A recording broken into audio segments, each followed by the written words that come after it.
So I'm going to speak about a somewhat different subject that was on Steve's list this morning. That is, can we say anything about the turbulent resistivity driven by MRI? And this is something I have done with Geoffroy. Okay, so just to put the subject into perspective, when you have only a standard disk, there is only one thing which can happen, which is angular momentum being transported outwards. When you have this thing threaded by a vertical magnetic field, the other option is to have the angular momentum being transported upwards by a jet or whatever. And this requires anomalous resistivity to work. You need the field lines to go through the material of the disk for this to work. And this can be provided either by ambipolar diffusion that's been looked at by Koenigsegg and co-workers, one of the co-workers being in the audience actually. And the other way to do it is through turbulence. Okay, I just want to point out something which might not be well known about this. That is that usually these solutions in which you have the angular momentum being transported upwards and not outwards have a much lower density. They have a much faster accretion velocity and a much lower density at a given accretion rate. So this might have implications for the question of protoplanet migration, for example. They would obviously move much slower. And also this will make the dead zone, if any, to move outwards, just because the density is lower. Okay, summarizing also some other point of contentions about this question. There has been one which has been pointed out a while ago by Lubo, Papalozo, and Pringle. A well-spread idea in this field is that the way you get the vertical field in the first place, that to have it advected either in the formation process or afterwards in the disk. And what they pointed out was that, well, advection is obviously going to happen on viscous timescales, and the resistive diffusion is going to happen on the resistive timescale, and of course an equilibrium happens when the two timescale balances. And if you want to go from a situation in which the field is basically vertical to a situation in which the field is advected, you have a constraint on the Prandtl number of the effective turbulent Prandtl number, which must be smaller than something of the order of the ratio of the scale height to the radius. And that conflicts with the requirement of the type of things which, what about it? Yes, here. This type of solutions to work out need Prandtl numbers, effective Prandtl numbers, turbulent Prandtl numbers of order unity. There has been another. It's a. No, it's not the. It's not the. It's the turbulent effective Prandtl number. But I don't know how to call it. Sorry. There has been another issue pointed out by the same authors in another paper the same year about the fact that ejection can produce an instability by itself. That is, if you start ejecting, this will tend to open the magnetic field surfaces, which in turn would increase ejection. And this has been pointed out by Koenigsegg in 2004 that actually the magnetic pressure stabilizes this phenomenon. So there is still some contention going on, but I don't know where it stands right now. But these are the 2 points against the idea that a jet would play any role in transport in disks, or against jets being driven by disk, actually. Okay. So what do we want to know? The first question we want to know is that, is there any turbulent resistivity driven by MRI?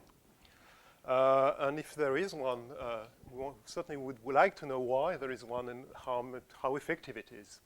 So we addressed this question both with numerical simulations, 3D simulations with the spectral cone, which has been discussed earlier today, and also through linear analysis of axisymmetric modes, which actually shed some light on this question.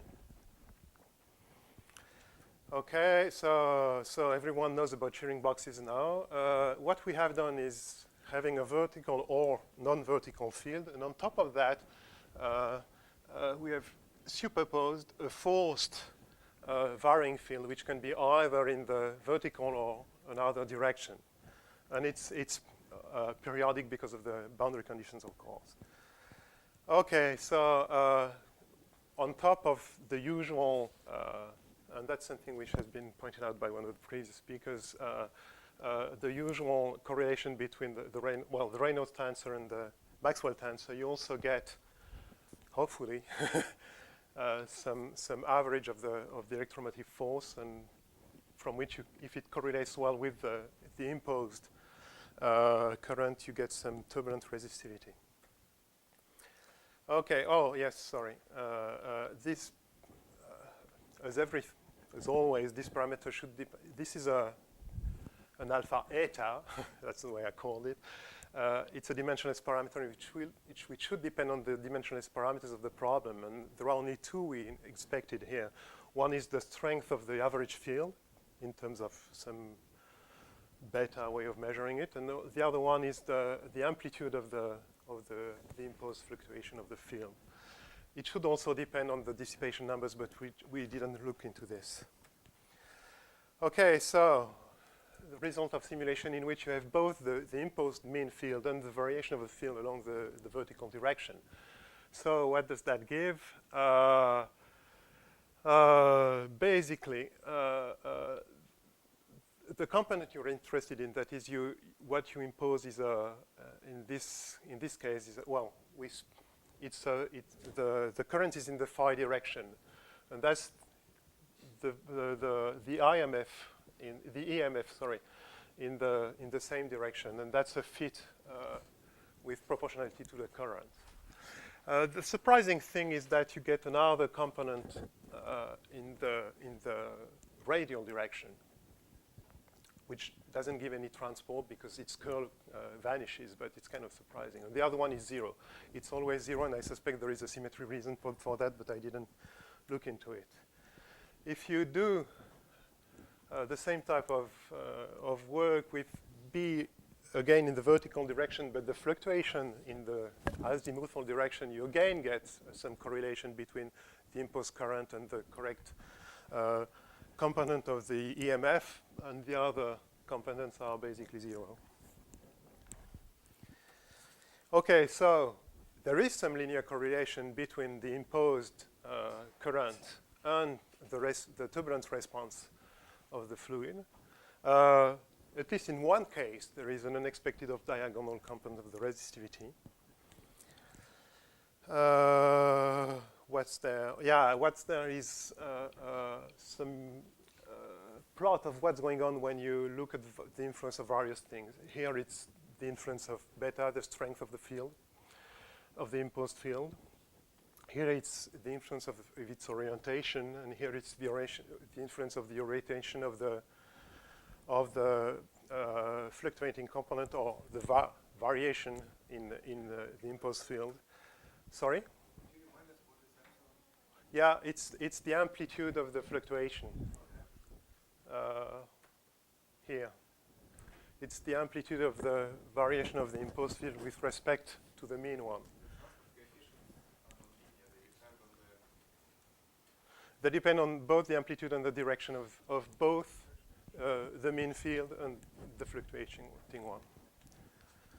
This is your initial configuration. It is, but we enforce it. Well, this is the mean one is maintained by the boundary conditions, and this one is enforced through the simulation. We impose this component of the field and see how the thing reacts to it. Otherwise, it would go away. But if you want to see how it goes away, you need to do something. Okay, so there is a strong beta epsilon dependence, and it's strongly dependent on the strength of the mean field. What's interesting is that if you compute what's computed in is not visible. It's the ratio of the turbulent resistivity to the turbulent viscosity, the effective Prandtl, turbulent Prandtl number. This dependence collapses. Actually, it means that the mean viscosity depends in the same way on the amplitude of the fluctuating field and the amplitude of the mean field when you vary the fluctuating field. Well, it's kind of complicated to say, but the other thing here is just an effect of an isotropy. There is an isotropy in the dissipation of the vertical field with respect to the dissipation of the azimuthal field in the radial direction, which is measured here. It's about a factor of 4. It's kind of is less visible here, but still. And the last one has to do with the fact that the MRI, when you impose the mean field in the azimuthal direction, is much less efficient than when you impose it in the vertical direction. Okay, so is there any way to understand what's going on?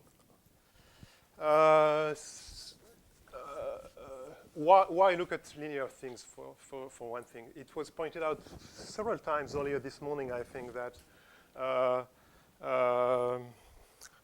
that the channel flow plays a role, whatever role that is, plays some role in the simulation. So it was kind of interesting to see what this mode would become when you do impose some kind of variation of the mean field. So the way it was done was, how much time do I have, by the way?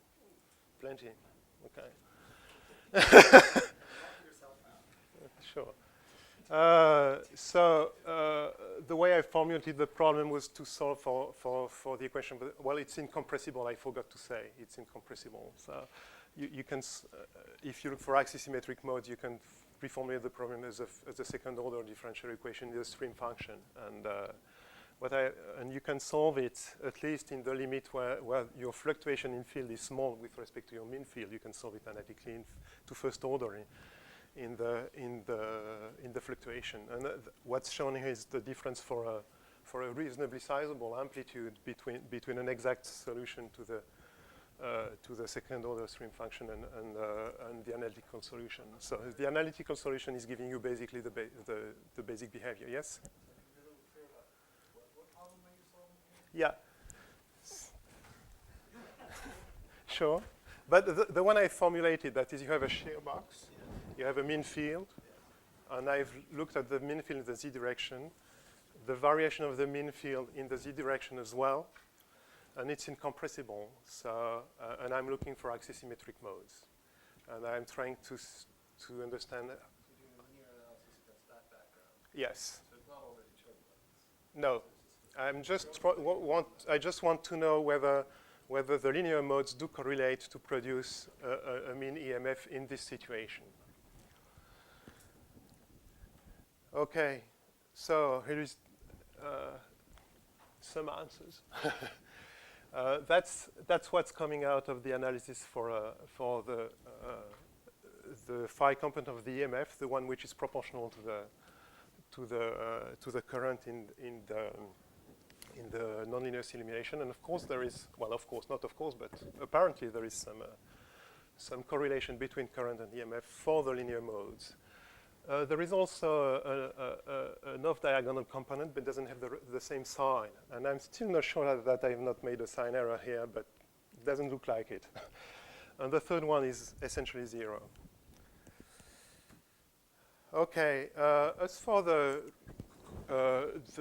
relation of the behavior between the viscous transport to the resistive transport, well, resistive, viscous, due to the modes, they do correlate as they do in the nonlinear simulations, but with the wrong magnitude. If you look at any other mode than the channel mode, there is nothing obvious coming out of the picture. So these things, out of this linear analysis list, you learn that only the channel mode has some chance to tell you to have some relation to the problem, if linear analysis has some relation to the problem. And it turns out that this linear analysis tells you something which I haven't asked yet, which is why is the correlation so large?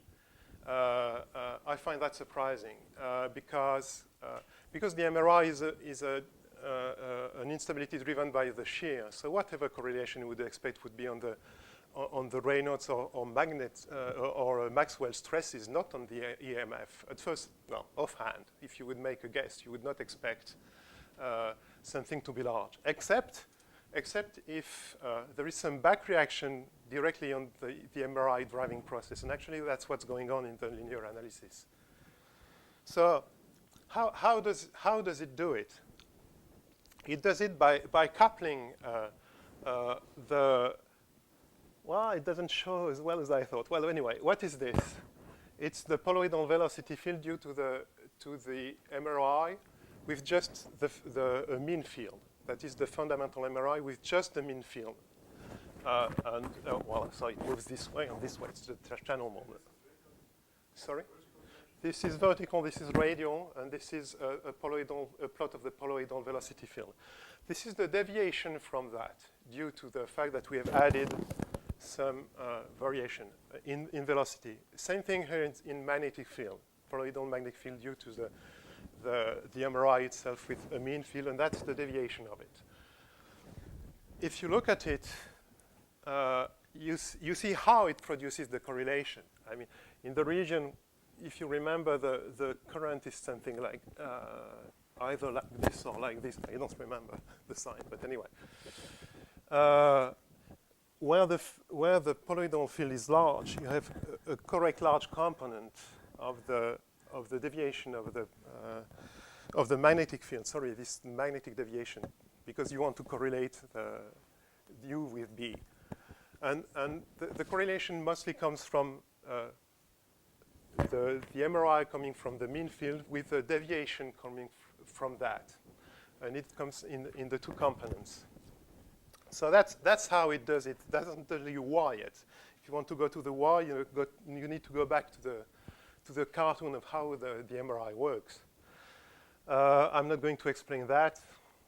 It has already been mentioned a number of times this morning, but there is at least one piece in which you can understand why it does it, which is the piece which is up here. That is how the radial velocity is going to of the fundamental MRI mode is going to produce the correct deviation in the vertical B field, and that comes just from the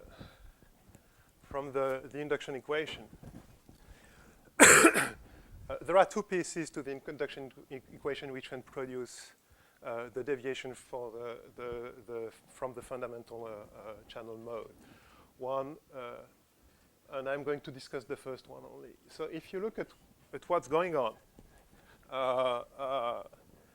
it goes through the radial field. You extract things like that. This is going to produce a radial field. And the way it's going to produce the radial field is going to depend on the magnitude of the mean field. You're going to produce more here than here. So you're going to have some systematic strain in the radial field here. And because the divergence is 0, this all produces the correct type of field. So at least on this one piece, you understand why the back reaction of the presence of this varying field is going to produce the type of correlation you need. In the absence of this, there is absolutely no reason why the MRI should produce a large resistivity. Okay, so to summarize, so what we found were large turbulent resistive diffusions of order 10 to the minus 2 to 0.1. They are smaller than viscous diffusion, unless you have a mean, unless you put your mean field in the azimuthal direction and not the vertical one, but I was mostly interested in what was going on in the vertical, with a vertical mean field. And there is an isotropy of diffusion. Then the diffusion of the azimuthal field in the radial direction is about 3 to 4 times larger than the diffusion of the vertical field in the radial direction. Okay, so does that have any implication for the question of jet emission of jet by disks?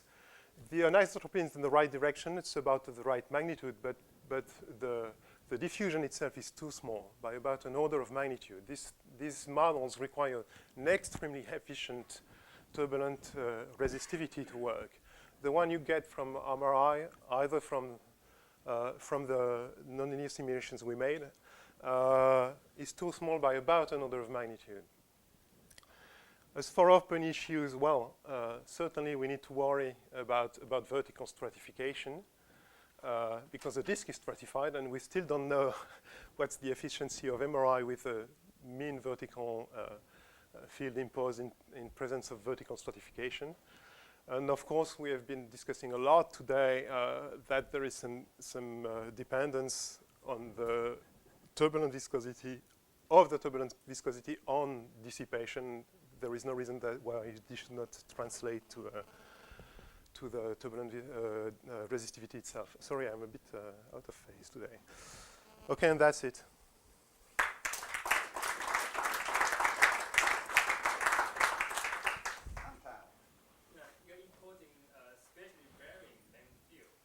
Yep. And a function of time, constant. That means you are introducing a current. Yes, there is a current. The current, my question is, how big the current is? Do you evaluate the current-driven stability? Sorry, what about the current? Say the current is too large, the current. You can have kinking stability or tearing moving stability in addition to the MRI. Sure. So I'm asking how big they are and do you expect so-called current-driven stability? Sorry, I didn't get the end of the... Yeah, because you see, large EMF with resistivity at that, you're going to suppress or increase the current. Basically responding to a current. Yeah. So they're imposing a background current. And constant over time. You want to know the size of epsilon, right? Epsilon is the amplitude of... Yeah, but then you have to do some sort of stability analysis to see they are kinking unstable, which is a current-driven stability, rather MRI, which is force-driven. The sense of Pantano's question Yeah. is that to put it on a magnetic field like this, you'd be driving instability. Yeah, I understand that. The MRI, and are they causing the correlations that you see to appear in Yeah. the MRI itself? Yeah. As for the... at least there is one situation in which when you have the vertical field and the varying vertical field, there is no obvious reason why there should be a kink instability there. At least to me, there is no obvious reason why. The configuration is not right. For tearing instabilities, I don't know. But at least for the kink instability, it seems to me that it's out of the question in this configuration. And also, well, what else? I had something else to say about it, but I forgot while I was mentioning the first part of it. I was going to ask the question, or put the question into asking what is epsilon? What is epsilon? Here, it's the amplitude. Or it could be very small. Oh, what it should be in a real disk? Well, what it should be in a real disk should be a very small quantity. But the resistivity doesn't depend. It converges to a blip, blip, blip, blip, blip. You're doing incompressible simulations, so Yep. there's a corresponding pressure variation that balances this magnetic field variation. It never occurs. No, there is a. Well, it does. Actually, it wouldn't matter very much if it's a pressure or velocity. But the way we formulate, well, in the simulation, it adjusts itself. You start with this and let the thing run. In the linear calculation, the pressure variation due to the magnetic field is compensated by the variation of the velocity profile. You change the velocity profile, basically. But that's not directly related to this question. One simple way is to take out the flow shear. Yeah. Yes, oh yeah, I didn't say that. It's always less unstable with the fluctuation than without the fluctuation, at least linearly. So if you, well, I didn't see the point of going all the way to the, I went almost to marginal stability, but it stays this way. So the thing would stabilize before the marginal stability limit of MRI. So that's another clue that this is an MRI-related phenomenon. Yeah, you're right. Hi, I have a question. I was trying to pose it clearly. As far as this problem of effective anomalous resistivity is a problem for jets, the issue there is that in order to have, Blanford's plane Yeah. 20 degrees angle, Yeah, you want to have the radial component of the magnetic field at the surface of the disk be comparable exactly. to the To vertical component. Yep. The issue why it is difficult in this picture is that magnetic field diffuses not so much. It's not so much the radial gradient of the vertical field component Yeah. as The radial vertical. component diffuses in. That's why there is this factor of H over R in that, because your characteristic scale for diffusion is just H instead Yes, of I understand that. Right, okay. So from this point of view, I would think you should be studying this kind of configuration. Yes. And this is what you studied, right? Yes. Did you try to? Yes, we tried, but I think Geoffroy has some comment directly on that. We have some measurement about this case too. The problem is that if you impose a vertical structure for the magnetic field, this structure will compete with the channel to solution. And that's why we don't have yet a clear result about what's happening when you have forcing in the vertical direction. Because you have this competition between the channel flow and what you want to do. Right. But there are some measurements, and the conclusion is that the turbulent resistivity is of the order of all the turbulent resistivity you have in the other cases.